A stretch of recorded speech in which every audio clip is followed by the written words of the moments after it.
인류에게 있어 노동이란 떼어놓을 수 없는 숙명과도 같은 것이었습니다. 조금이라도 게으른 사람은 당장 오늘 먹을 것을 구하지 못해 죽었으며 잠자리를 찾는 것을 소홀히 한 사람은 맹수의 습격을 받아 목숨을 잃곤 했죠. 때문에 인류는 자신을 대신해 일해주고 지켜줄 누군가를 찾았고 그 결과 동물을 가축화하고 노예를 부리는 데 성공합니다. 하지만 인류의 욕심은 거기서 끝날 줄을 몰랐는데요. 동물을 기르고 노예를 부리는 것조차 귀찮아져 버린 겁니다. 아예 나 대신 모든 것을 대신해줄 무언가를 찾기 시작했는데요. 동물과 노예보다 더 뛰어난 존재는 없을까? 그렇게 인간의 노동력을 한참 뛰어넘는 기계가 발명되었고 인류의 욕심은 그제서야 성취되는 듯 보였습니다. 하지만 여전히 욕심은 끝날 줄을 몰랐으니 그렇게 비로소 이 세상에 인공지능 AI가 탄생하게 되죠. 불과 몇 년 전까지만 해도 우리에게 AI란 말할 줄 아는 스피커에 불과했는데요. 간단한 질문만 해도 헛소리를 늘어놓으며 정작 그를 2번 이상 사용해본 사람이 드물었죠. 그런데 2016년 이세돌 구단과의 바둑 대결을 시작으로 인공지능이 주목받기 시작하더니 얼마 전에는 챗 GPT라는 인공지능까지 탄생하며 이제는 우리의 손발이 되어주려 하고 있습니다. 하지만 인공지능의 발전을 마냥 기뻐할 수는 없었는데 이 인공지능의 능력이 너무나도 뛰어나다는 겁니다. 우리 인간이 수십만 년이 걸려도 학습하지 못한 방대한 데이터를 가지고 놀라운 결과를 도출해내며 이제는 우리 인간을 뛰어넘으려고 하고 있죠. 그리고 여기서 정말 중요한 질문은 바로 이겁니다. 만약 기계가 인간의 능력을 뛰어넘는다면 우리는 그들을 여전히 통제할 수 있을까? 오늘 방구석에서 알아볼 과학자들조차 두려워한다는 인류의 역사를 없애버릴 AI의 발전 속도, 지금 바로 시작합니다. 1939년 일어난 인류 역사상 가장 거대한 규모의 전쟁 제2차 세계대전. 수많은 나라가 전쟁에 참여하고 시시각각 충돌이 일어나는 만큼 이제는 누가 어디서 무엇을 하고 있는지에 대한 정보는 앞으로의 전쟁의 판도를 좌우하게 되었죠. 이제는 누가 그 정보를 몰래 빼내어 얼마나 빠르게 해독하느냐가 관건이 되었습니다. 결국 1943년 인간의 능력만으로는 적국의 모든 정보를 해독하는데 무리를 느낀 인간은 최초의 컴퓨터 콜로서스를 탄생케 했죠. 콜로서스의 능력은 그야말로 충격과 공포였습니다. 수십 명이 달려들어 며칠간은 해독해야 할 정보를 콜로서스는 모두 쉽게 처리해버렸으며 유럽 전역에서 독일의 무선통신 내용을 해독해 전쟁을 승리로 이끌었죠. 이제 과학자들은 자연스럽게 이런 질문을 하기 시작합니다. 인간에게 그렇게도 어려운 계산을 기계는 이렇게 빠르고 정확하게 한다면 인간의 다른 능력도 대체할 수 있지 않을까? 먼저 그 시작은 구소련 학자들의 러시아 논문을 영어로 번역하는 일이었습니다. 그렇다면 러시아어 번역기를 발명하는 데 시간은 얼마나 걸렸을까? 이 질문에 당시 미국 인공지능 전문가들은 자신있게 대답했습니다. 6개월 정도 연구하면 풀 수 있는 간단한 문제입니다. 하지만 그들이 장담한 언어 처리 문제는 70년이 지난 이제서야 챗 GPT라는 이름으로 풀리기 시작했죠.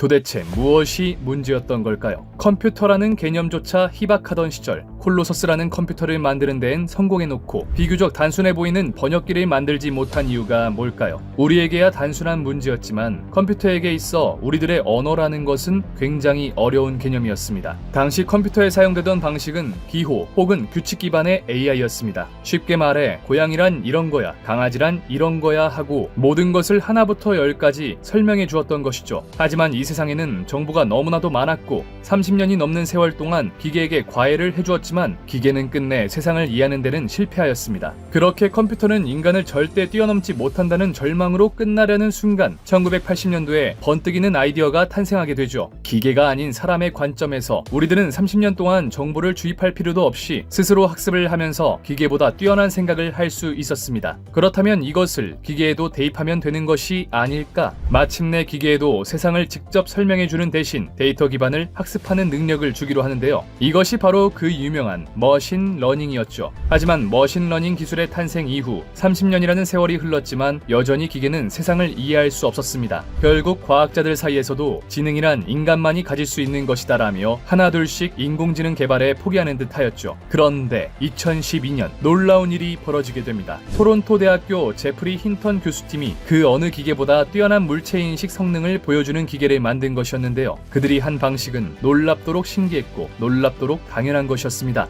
그들은 인간처럼 생각하게 하고 싶다면 인간처럼 만들면 되는 것이 아닌가라는 생각으로 인간의 뇌를 모방한 심층 인공신경망 구조를 구성하였고 결과는 대성공이었죠. 그렇다면 이 구조가 성공적으로 작동할 수 있었던 이유는 무엇일까? 여러 가지 요인이 있겠지만 가장 중요한 것은 바로 우리가 최근 그토록 중요하다고 들어왔던 그 단어 빅데이터였습니다. 빅데이터는 말 그대로 방대한 정보량을 가지고 있는 덩어리로 세상에 모든 정보가 있다고 해도 과언이 아닌데요. 머신러닝 방식이 처음 나왔던 1980년 당시, 그때에는 기계를 학습시키는데 얼마만큼의 정보가 필요한지 알 수 없었습니다. 고양이를 학습시키는데 10장이 필요할지 100장이 필요할지 아무도 몰랐다는 것이죠. 하지만 이제는 그런 걱정을 할 필요가 없습니다. 기계가 고양이를 학습할 때까지 수십억 장, 수백억 장의 고양이 사진을 보여주면 되거든요. 그렇게 비로소 2010년대 드디어 세상에는 사물을 구별하고 얼굴을 분간하는 인식형 AI가 탄생하게 됩니다. 덕분에 우리는 휴대폰 잠금 화면에 얼굴을 갖다 대 잠금을 풀고 자동차가 주변 차량과 보행자를 알아봐 자율주행 자동차가 탄생하게 되었죠. 하지만 인공지능의 이런 놀라운 발전에도 불구하고 여전히 인공지능이 도전하지 못하는 분야가 있었습니다. 바로 인간의 전유물이라고 불리는 언어적인 측면이었죠. 모든 것을 알려줄 수 없는 노릇이기에 스스로 학습하는 머신러닝 기술을 개발했지만 유독 언어에서만은 약한 모습을 보였습니다. AI 연구 자체가 언어 처리를 위해 시작되었지만 글을 읽고 대화를 나누는 능력은 여전히 우리 인간에만 있는 듯 보였죠. 이에 대해 20세기 현대 언어학의 대가인 노엄 촘스키 교수는 이런 말을 한 적이 있었습니다. 언어는 너무나도 구조가 복잡하기에 문법을 정확하게 알아야만 사용이 가능하다. 그럼에도 너무 이상하긴 합니다. 벌써 인공지능은 인간의 지능을 아득히 뛰어넘었는데 고작 문법이 어렵다는 이유로 언어를 다루지 못하는 걸까? 이에 대해 과학자들은 언어에는 순서가 있기 때문이라고 이야기합니다. AI가 고양이 사진을 인식하는 과정을 예로 들어보죠. 사진의 한 점을 차지하는 픽셀들 사이에는 대부분 인과관계가 없기 때문에 머신러닝을 동시에, 즉 병렬적으로 처리할 수 있죠. 하지만 문장은 그렇지 않은데요. 한 단어와 다른 단어가 어떤 순서로 놓이느냐에 따라 문장의 의미가 크게 달라지기 때문이죠. 더구나 문장이 길어지면 길어질수록 앞서 나온 단어들을 모두 기억하고 학습해야 하므로 기계로서는 의미 파악에 힘들다는 것이었습니다. 때문에 이미지를 인식하기 위해 개발된 기존 머신러닝 알고리즘은 언어 처리 학습은 응용하기 힘들다는 이야기가 나오게 되는데요. 그렇게 2017년 구글 연구원들은 긴 문장 역시 학습이 가능한 트랜스포머 알고리즘이라는 것을 만들어내게 되죠. 단어의 순서를 미리 코드화하고 집중 점수라는 방법을 도입해 긴 문장을 읽고 번역하거나 앞부분만 들은 문장을 완성하는 획기적인 방법인데요. 그리고 이 방법을 상용화한 곳이 우리가 알고 있는 스타트업 오픈 AI였죠. 그렇게 2022년 11월 챗 GPT가 세상에 탄생하게 됩니다.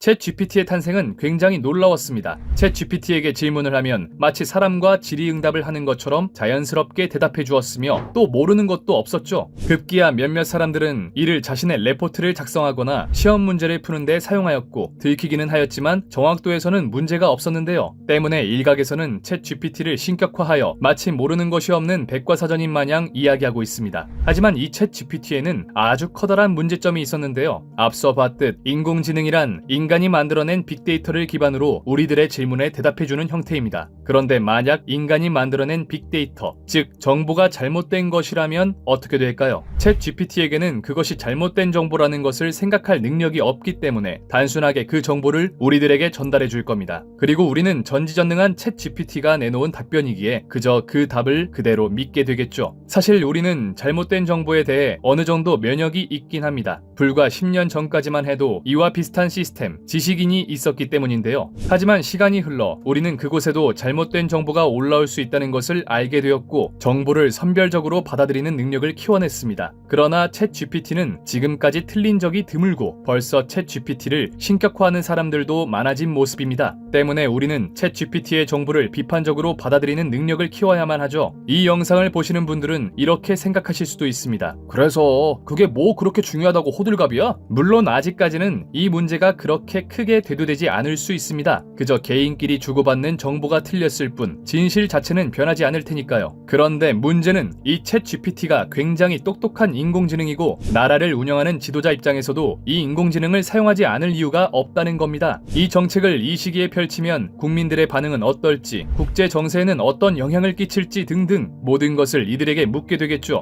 그런데 만약 악의를 품은 누군가가 이 AI가 학습하는 빅데이터에 잘못된 정보를 풀게 된다면 된다면 그 결과는 어떻게 될까요? AI는 최선의 대답이라고 해서 내놓았겠지만 결국은 틀린 대답을 내놓게 되겠죠. 또 AI에게 빅데이터를 학습시키는데 천문학적인 금액이 드는 만큼 상대적으로 강국이 좋은 성능의 AI를 가지게 될 것이고, 이는 다시 한번 전 세계 간 갈등을 초래해 제3차 세계대전을 일으키게 될지도 모릅니다.